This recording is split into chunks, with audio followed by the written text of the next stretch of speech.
By now, you'll have seen the news regarding Disney's live-action remake of Mulan, namely that it's moving to Disney Plus for a premium fee. In this video, I'm going to talk to you about why that isn't such a huge deal and why you should maybe direct your attention to the bigger picture here.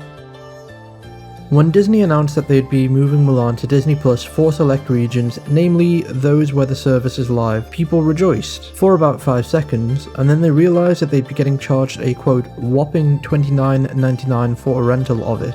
In phase 1 of this channel, I mentioned how Disney is most likely going to use the service as a means of simultaneous distribution, and that means that they're probably going to launch big titles on the service whenever Disney Plus launches in new markets. I was right about Artemis Fowl, and I'm right about this, because Disney is launching Mulan on Disney Plus on the 4th of September, just one day before the service launches in Indonesia, the 4th largest Asian market after China, India and Japan. They are also now touting 60.5 million subscribers, which doesn't take into account the 7 profiles per subscriber, meaning Disney Plus is making the company an average of $389 million each month. No doubt this will increase once it launches in Indonesia, the rest of Europe and Brazil by the end of the year. Last year was the company's highest grossing year at the box office, and if Disney gains no more subscribers, it will outpace that from Disney Plus alone. Now we get into the price point of Mulan. At $29.99 for a rental, it may seem incredibly steep, but here's why it isn't.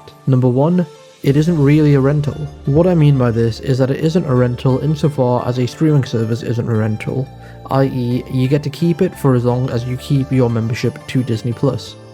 This $30 is an early access fee to something you're getting on the service after it finishes its theatrical run. Disney is basically saying if we've launched Disney Plus in your region, you get access to something that other people are going to have to pay a lot more for.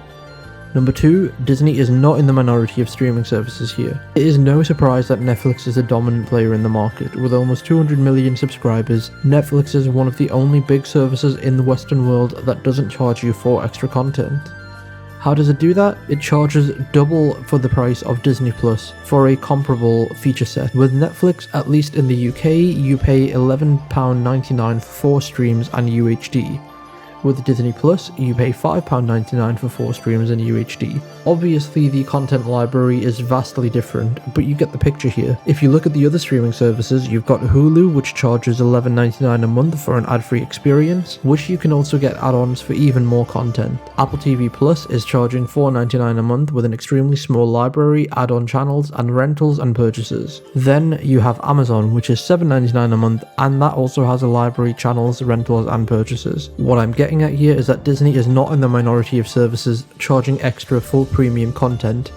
It just so happens that the content Disney is charging extra for is its own. Back in March, you could rent Invisible Man and Trolls on Amazon for $20, but it would expire after 2 days. Not to mention that Amazon didn't produce either of those, so there is no guarantee that it would ever wind up on the servers after that 2-day period expired. With Mulan, Disney is charging you a $20 rental fee and a $10 keep fee. You keep the copy of Mulan and don't have to wait months for it to appear on the service. And finally, number 3, it is a hell of a lot cheaper and safer than a cinema outing. Yes, even for a single person. A typical cinema ticket costs $10, popcorn is $9 and drink is about $6. That's $25 plus transport to and from, and we're way past the $30 for a movie outing. Sure, you might have limitless deals etc, but that is not the mass market we're necessarily talking about here. Plus, those limitless deals are only financially feasible for theatres if a small portion of their demographic actually pays for them. And after you've spent the $30 plus on seeing the movie, you're only able to watch it once. Not to mention the fact that you going to the cinema is exclusive of your membership to all of these other streaming services, so it really isn't that bad of a deal in my opinion. Plus, with the virus going on and Disney's target demo for this movie being of the younger and subsequently less hygienic kind, it really is a lot safer than risking a trip to the movie theatre. So the big question is it a bit steep for a keep movie? Probably, but it will be in 4K and have extras, and it's also early access to a movie that people have been itching to see since the impressions embargo lifted back in March. Plus, if this goes well, we're probably going to see other huge movies go this way, and I for one cannot wait. Disney Plus is launching in Brazil in November after all.